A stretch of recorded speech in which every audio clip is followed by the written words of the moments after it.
All right, welcome to Watchtower Weekly, the weekly podcast of the Coastal Tsunami Hockey Club. So, joining me today are Kyle Lambert and Lauren Runge, the equipment manager. And what is your position? You hold a lot of positions. So Yeah, you're the trainer I'm the athletic therapist and strength and conditioning and coach. straight, and usually that's separated, right? Like not Sometimes. at this level, but Yeah. in the NHL and NBA, Yeah. those would be separate positions. Yes. Yeah, that kind of confused me, but that's not hard to do. So welcome into the Watchtower. Thank you. So as the season ends, I guess you guys have your things to do at the end of the year to get prepared for the off season. Yeah. Is it a big breakdown at the end of the year? Not really, just kind of cleaning up and finishing some things that need to be done. And Yeah.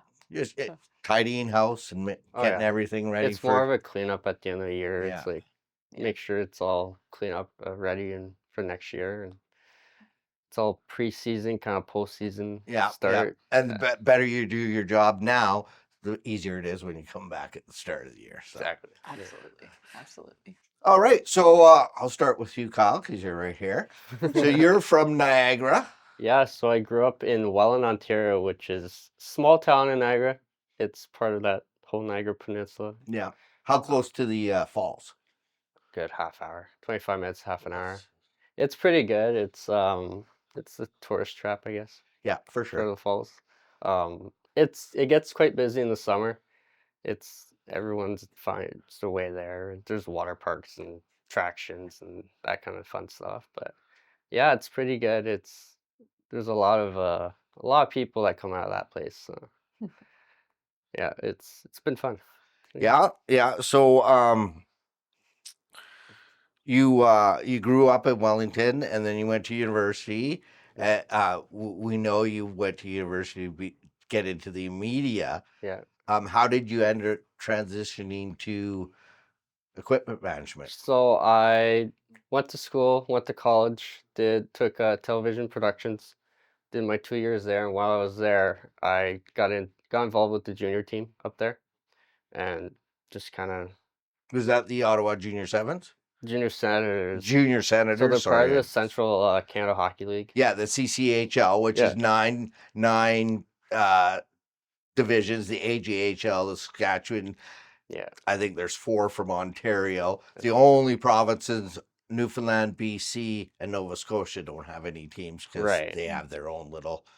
We have BC hockey, right? And so we're not part of the big Canadian scene. Yeah. But that's fine. But it's you went to the championship with that team. I did. So we won the Bogart Cup both years I was there. Yeah. So that's the kind of the championship of that division, and that gets you into the Centennial Cup. Correct, which is a famous Canadian junior hockey trophy. It's a huge tournament. Yeah, that's all the winners of all 9 divisions.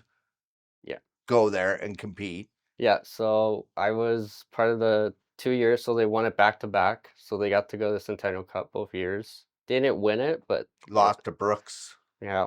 Yeah, Alberta usually wins that tournament. They've won it. If you look at the Centennial Cup list, it's all Alberta, Saskatchewan, Manitoba, Ontario, Alberta. Yeah, it's It's funny how that is, because Ontario is a bigger place, but there's more hockey options in Ontario as well, right? Yeah. Like the high schools, the universities are much bigger than Alberta and places like that, right? Alberta's the AJHL, like that's been there forever, and a lot of kids want to go play in the AJHL, where Ontario kids have much more options. Yeah, there's the OJ in Ontario. There's the youth sports. There's junior B, there's junior C.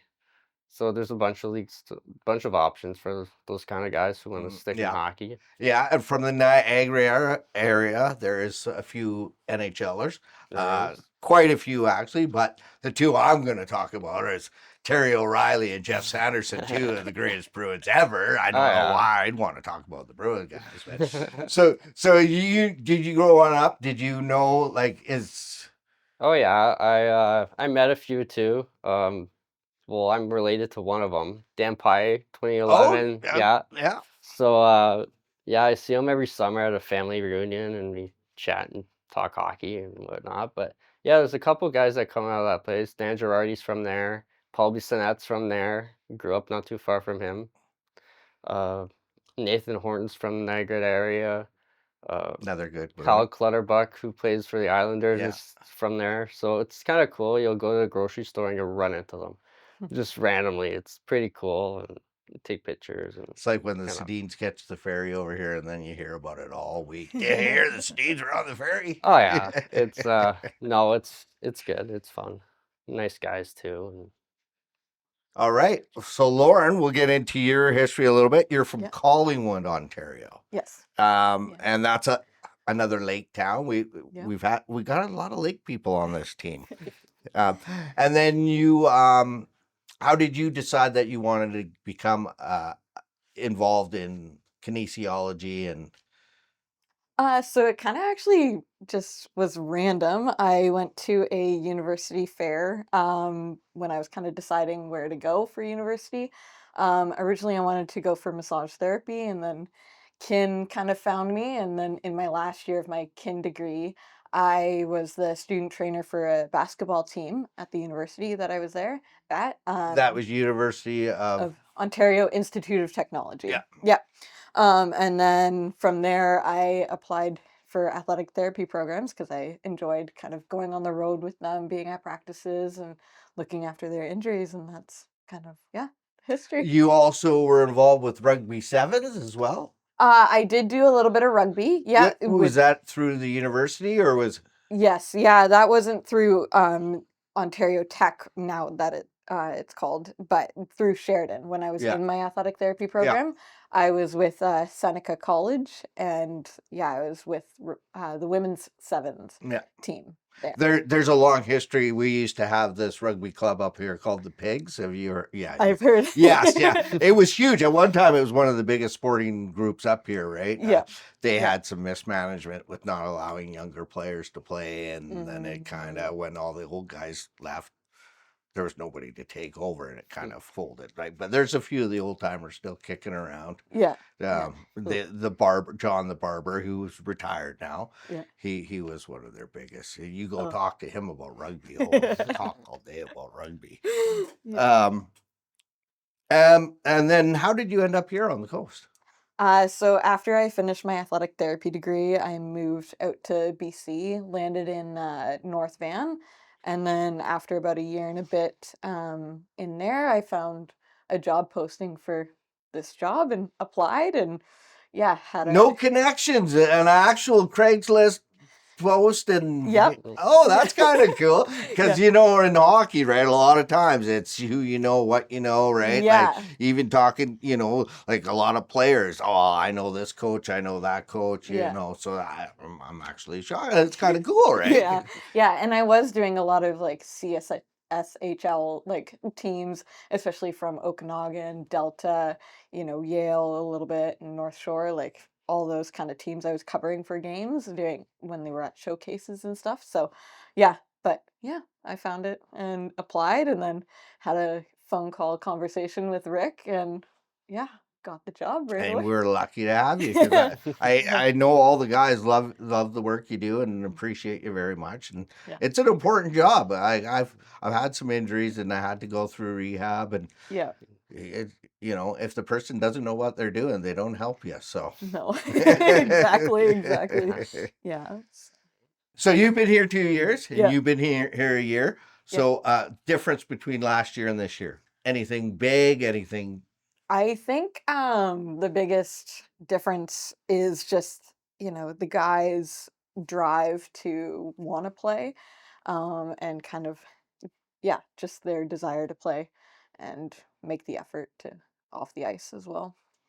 Difference between Ontario hockey and BC hockey? I didn't. And watch what you say because you're in BC. I didn't see a big difference. Hockey's hockey. Hockey's hockey. I've worked all levels. I was at the U Sports level last year in Guelph, and it was just incredible. It's a slower pace here. I found when I got here, I was just go go go all the time, but I eventually slowed down and kind of took my time on things. But You were also used to playing, like working with two different teams Right. I rather worked the than just men's and the one. women's team last year, so I was Oh, go go okay. go all the time. But yeah, it's a slower pace. It's smaller town too, which I've grew up in a small town, Yeah, so yeah. So coming to the coast was like small town, which kind of made helped me make my decision to come to the coast. But yeah, it's been an incredible year. It's been awesome. so you were a horse rider growing up. Yes, I was. So Yeah. what kind of horse riding? Because there's so many different types of horse riding. Were you the prancy type or the barrel rolling type or? I jumped. Yeah. Oh, fancy. I showed them. Yeah. Yeah, I enjoyed that and was able to go to a few like provincial shows back in Ontario, and Right on. yeah, it was fun. I liked it. Did you play any other sports? That Um, would eat up a lot of your time because you got to take care of the horses too, right? exactly. Yeah. So that was kind of my main focus, but like I in high school I did cross country running, cross country skiing, and soccer a little bit, and just kind of kept active, but horseback riding was my main sport. Right. Kyle, you?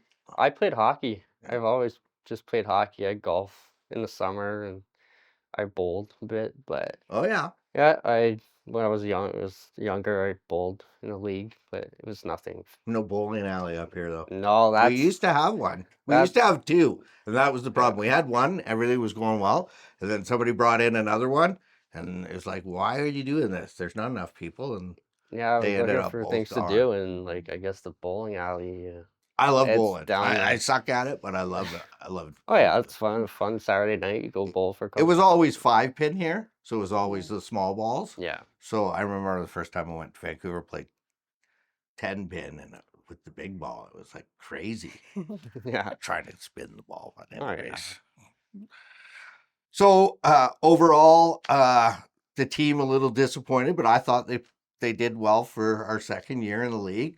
Had some exciting playoff games. Yeah. How like what was it like being part of that 7-7 comeback?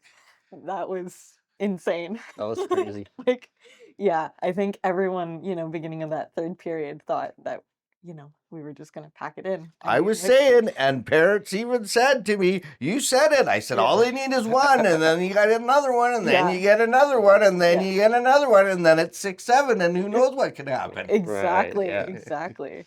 Yeah, so it was definitely very, very exciting. Yeah, well, it's Mhm. I felt bad because quite a few people left when it was 7-1, right? Like there was Yeah. probably 100 people that left that are wishing they hadn't have done that. And that's why I Mhm. always say, stay to the end. You paid your ticket price. Yeah. Never know what can happen. Yeah, exactly. Yeah. It was something to see. I've never, in my 6 years of working hockey, I've never seen that before. Yeah, no, It was just something. Flow Hockey did we all know, but Flow Hockey did a little podcast about it. It's had over 100,000 views on it because that's not something that happens. 7-1 with 6 minutes to go in the game and Right. goes into overtime. Like Not one just break, one overtime, double overtime. yeah, double Yeah. overtime, and then Yeah. 2 double overtimes for our first ever playoffs on the coast. Right, I'm just happy for the boys that they had some sort of excitement, to get people to understand. Hey, yeah, this could be really fun when we start winning championships. Mhm, Yeah. mhm. Speaking For of sure. which, future hopes and dreams, because we all know this is the lower end. This is where you get into the business. Okay, what hockey team are you trying? Are you trying to get on the Leafs? Is that Oh, no. I'm gonna probably trying to get to the NHL. yeah, yeah. That's my end goal. I know So what would your dream team be? probably Montreal. My dad I'm a would be huge, my I'm a Habs fan. oh, you so and my dad would have got along. He was a huge if my Habs cousin fan. was still playing, I'd try to go to the Bruins, but that's not in the list right now. So, I broke my hopefully, dad's heart when I became a yeah. Bruins fan because he's the biggest Habs fan in the world. He just couldn't understand. He carried a picture of me in a hat as a baby in a Habs uniform because he put me in a Habs onesie as soon as he could, right? And he carried that in a wallet. And then, yeah, he used to be a good hockey fan. Yeah, that's the goal. I know it'll be a few years down the road, but Oh yeah, you yeah, gotta no, start but somewhere, right? yeah, the kids are here for a reason to get opportunities to go elsewhere. May not be where they want to go, but it's an opportunity, right? This is Yeah. a stepping stone. So, we know that's the hardest thing about junior. Like I talked about Luke Curtin and Lucas Lukakis. They probably won't be back here next year. Like they're going to have our, and we want that because that's what we're here for, to develop their skills, get them somewhere where they can go. And then it also draws in other players because, hey, you hear that guy? Like Milan Lucic played for the Delta IceHawks, right? Like, Right. Yeah. that's what you want, right? It's sad to see him go, and you love to root for him, but that's what we're trying to do, and the same for you guys. So, where would it be hockey, or would it be a different sport for you? I think hockey. Yeah. Yeah, staying with hockey and either NHL or the PW. Yeah. Yeah, so we'll see. Yeah, there might be a team in Calgary, I think. Like they tried, a few teams in that population Yeah. just to see what the draw would be, and I think it went well, so who knows in the next few years, but Expanding quite. yeah. Expanding Well, a the lot. 3 sellouts. They sold out the Coliseum. They sold out Toronto, and was it Montreal or Ontario? I can't remember. They just had another sellout. It's awesome. It's good. In Europe, women's sports is a common thing, and women have been going from Canada to go play over there. So why can't we do it, right? Yeah, 'Cause, exactly. Yeah. So So difference between sports is there, like, there's a lot to know, right? Like you got your degrees on the wall. Like there's a lot to know about it because the body, there's a lot of different. From sport to sport, is it different, or is it because there's different pressures on, like soccer, you get a lot of knees and ankle injuries, and hockey, a lot of shoulder and neck injuries and stuff. So they're all similar, but you just kind of have to watch for different angles of like hits and stuff like that, and how people go down. If they, like in soccer, you get a lot of ankle injuries as well as knee, so you kind of just have to be aware of what's going on at the time of the person going in or going down. Well, it was a tremendous year, and that's it for the year. So I guess you guys go enjoy your summer now. Yeah. Yep. Yeah, I got some plans to go back to Ontario a little bit, but yeah, so it's good. Excellent. Well, thanks for giving your time for the Watchtower Weekly, and thanks for everything you did for the team this year. Thanks for having us. All right. Thanks for watching today. We hope to have one more broadcast, 2 more broadcasts this year. Brittany's just correcting me because, well, you guys know me. So thanks for joining us. See us next time on Watchtower Weekly.